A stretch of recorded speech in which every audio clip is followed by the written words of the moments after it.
To hide files on Samsung Galaxy S26 Ultra, first of all, we'll need to open settings on our device. Then you can navigate to the security and privacy and select more security settings and go for secure folder.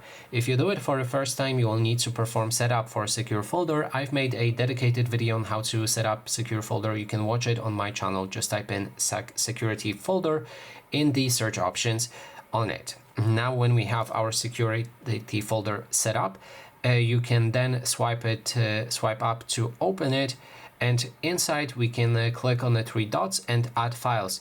Then select any type of a file that you want to hide. For example, let's add this poll. Then when you see this option, move it instead of copying it. When you move it, it will only be visible in your secure folder, which means it's hidden. You can then lock and exit your secure folder, which if you will try to enter it next time, it will ask for a password. So now to access it, we'll need to open My Files, select the images, and here's the image that we had hidden. And that is basically everything. Thanks so much for watching.